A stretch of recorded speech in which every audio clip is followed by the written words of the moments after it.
Yo, what's going on, guys? I've been talking about making this video for a really long time, and yeah, I think it's time to do it. Pretty much, this is kind of going over cameras, DSLRs, mirrorless ones. If you're ready to upgrade from using one of the Logitech webcams. The three cameras we'll be talking about today are the Sony A6000, the Sony A6100, and the Canon M50 Mark II.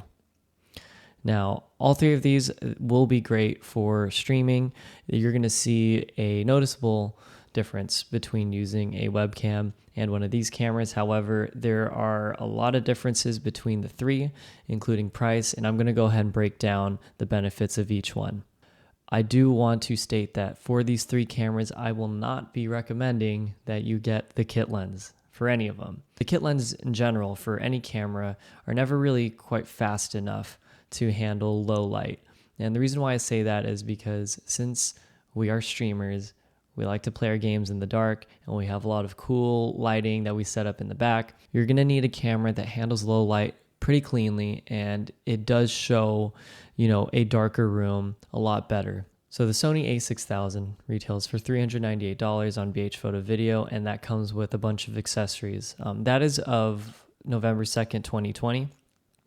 Price could be a lot different now, could be a lot cheaper. Now, the main positives for this camera are going to be its low light capabilities and its autofocus. Sony is at the top of its game when it comes to low light and autofocus, and kind of top of the industry as well. You get a cleaner low light image, you get better autofocus, you can shoot 1080p at 60 frames per second. It's got a clean output, meaning that you're not going to see the settings like on the screen that you see when you look through the LCD or through the viewfinder. There's now a huge variety of lenses that you can use with the Sony A6000, thanks to companies like Sigma partnering up with them and creating lenses that can just go straight onto it without needing an adapter. The next camera we're going to talk about is the Sony A6100. Just like the Sony A6000, it has amazing low light and autofocus. Now, the difference is that this camera is twice the price of the A6000. Now, the A6000 was released quite a few years ago. The A6100 is very, very recent, and actually, so I own the A6300, which you might think, wait, Christian, wouldn't that be the newer one? No. The A6300 actually released just shortly after the A6000. I don't know why Sony went from A6 to A63, but that's how they went. The A6100, though, is very similar to this camera. Sorry, it's very dirty. Very similar to this one as far as the size goes. The sensor size is the same, and the image quality is pretty much all the same. Same lenses go on it, so I just wanted to show you guys what it looked like. Sorry. Now, the reason for it being twice the price is, yes, the improvements in its autofocus and its stabilization, but a huge one is that it is 4K, and it does come with a flip out screen that you can see yourself. It may not go off to the side, but it comes off from the top. But either way, it's something that all Sony fans have been begging for in their mirrorless cameras because they would like to use it for vlogging, which leads me to the final reason why the Sony A6100, with it being twice the price of the 6000, why I think it's worth it. It's got multi-use, so if you do plan on, creating more content for your YouTube, this is a great vlogging camera. And like I said, shoots in 4K, so you're going to have amazing image quality, or you have the option to reframe and crop in your images without losing any kind of quality. Now, last but not least, we'll go ahead and talk about the Canon M50 Mark II. So prior to using Sony, I actually was a Canon guy. I used Canon cameras for about 6 years. So the Canon EOS M50 Mark II retails for about $600, and it is also an APS-C sensor. However, it falls short in some categories compared to the Sony. The big two, which would be the low light and the autofocus. The reason why I say that is because I think as streamers, it is very, very important that our cameras can handle the low light scenes and can handle being able to focus in on the right spots, since we can't control it ourselves, nor do we have someone that is sitting there pulling focus for us. The color science in Canon's is very good right out of camera. However, OBS actually gives us the option to use LUTs or lookup tables. These can be used to correct any kind of coloring or lighting or whatever it is in OBS coming out of camera. So there you have it. Those are the 3 cameras. Now, the camera that I recommend the most out of all of these is actually going to be the Sony A6000. It is the cheaper option out of them. Now, this is if you're only going to use it strictly for streaming. Like, that's it. You could still do a good amount of content creation with it, but you'll be a little bit behind the ball with it not being able to shoot in 4K. But I don't think that's like too big of a difference, or it's not going to be that huge because let's face it, like for me personally, when I put out a lot of videos, I just put them out in 1080p. Sometimes I'll put them out in 4K. It really just depends on what the actual project is. The big reason is the price. I mean, for what I need, all I need is like for streaming on Twitch, all I need is 1080p, 60 frames per second. And that's like, I mean, do I even really need 60p? But I have it. So, and that's the most important things out of, the technical parts. The low light is so beneficial for me. The autofocus makes my life so much easier. And with having the extra money for lenses, like that is the biggest thing. So if you come in with a budget, let's say your budget was about $1,000, you might take a look at this list and go, why don't I just get, the most expensive camera on there?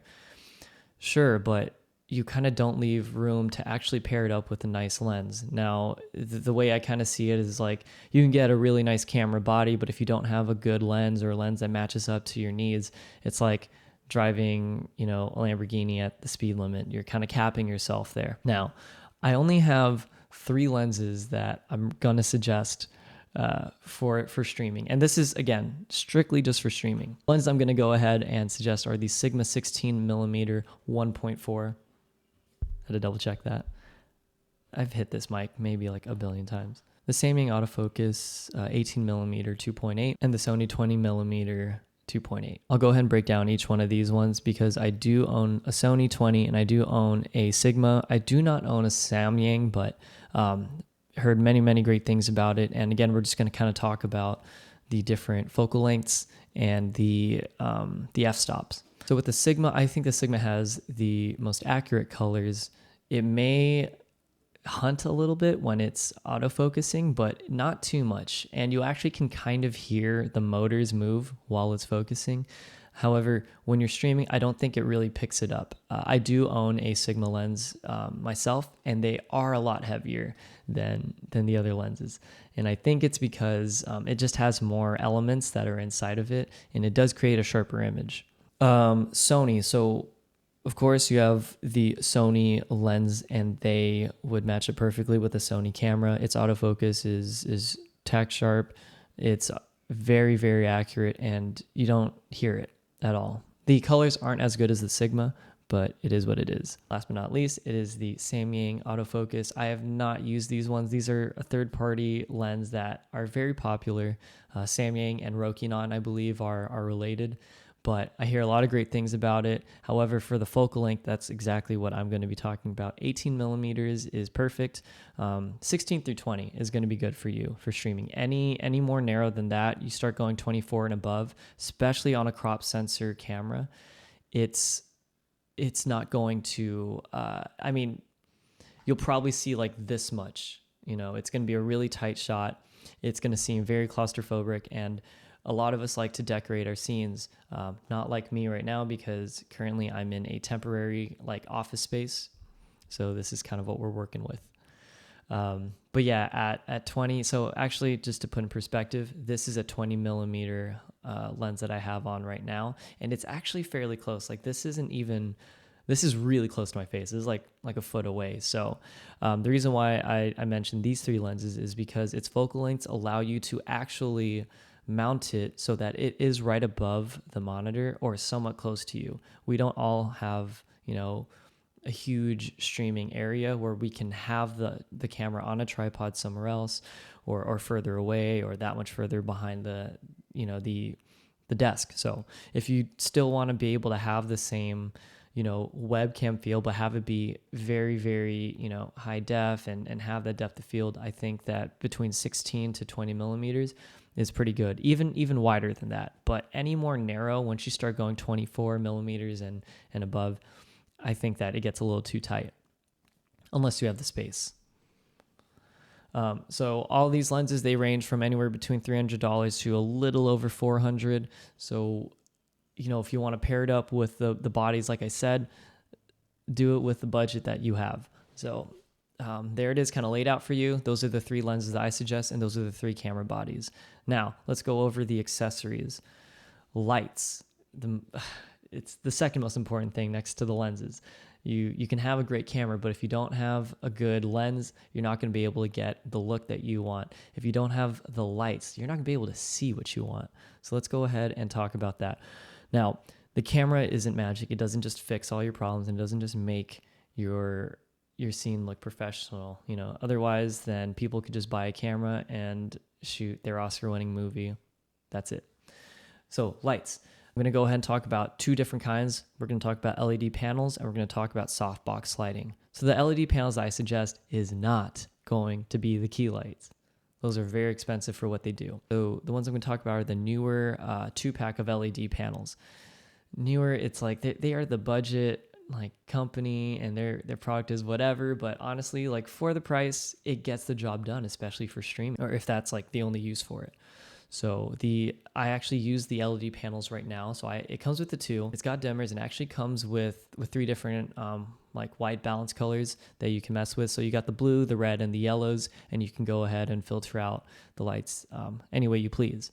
So with the dimming, they can go pretty bright, actually. It's pretty blinding, and you can dim them pretty well, but these lights are enough to go ahead and give you enough light onto your face in whatever kind of way you would like. I generally like to have one key light. It's kind of pretty bright, and then I have one an off angle, and I have a dimmer just to at least give a little bit of depth and a little bit of shadow. But I'm not going to sit here and I'm not going to teach you guys lighting in this video. That's going to be another one. Oh man, I have so many ideas for videos now. And then I actually have a softbox right here. So I have a combination of the 2 different lights that I mentioned, panels and softboxes. So I use this one as a backlighting. We'll see how I like it. But yeah, you can get the LED panels for about $42. You can get the softboxes for $70, and it comes with a pack of 2, and it comes with stands. But yeah, it's nothing really much to it. You just have good lights if you want to have a good image.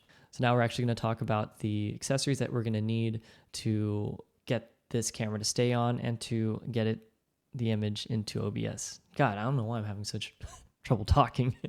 So I've been using a Camlink 4K. It's over $100, a little pricey. It gets the job done. As far as the capture cards go, I haven't messed with any of the other ones, so I don't think that it really matters which one you could test. Feel free to test out other ones, but I personally use the Elgato Camlink 4K. It's plug and play.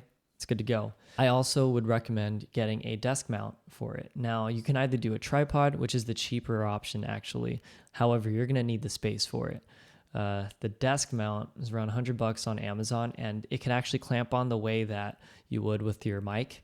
It would clamp onto the desk, and it's got a mount, the quarter 20 for your camera to go ahead and sit on. And you can go ahead and tilt it, move it forward, back, whatever it is. It's awesome. This mount has been such a lifesaver, and it has saved me so much space. You will 100% need a dummy battery. This is what's going to keep the camera powered on. So it's going to look like a battery. It's going to feel a lot lighter. It's going to go into the slot, and then you plug it into the wall. You can get them for about $30 on Amazon. And yeah, so there we have it. So we got 3 cameras, 3 different lenses, 2 different light options, and a set of accessories that you are going to need to get this running onto your computer. Now, if I was to go ahead and put together a kit, for someone, and if you were to ask me, okay, Christian, out of everything you talked about, what do you recommend? What is the setup? What should I get? Well, I would get the Sony A6000. I would get the Sigma 16mm lens. As far as the lights would go, I actually would get both sets of lights, because why not? You get the option to mess around with your look. And then I would need the dummy battery, I would need the Elgato Cam Link, and then I would get the desk mount again. It is so useful. There you go. There you have it. I hope that this helps you out. With a budget of around $1,000, you should be able to get, an awesome setup. And I hope this information does help you with your upgrade or your decision to upgrade. If you enjoyed what you saw, feel free to go ahead and comment, like, and subscribe to this channel. I'm going to go ahead and try to work on more videos, talking about different equipment for streaming. As a photographer and videographer myself, I do enjoy bringing in, things I learned from my jobs and from film school and bring them into the streaming world. So yeah, have a good one, guys.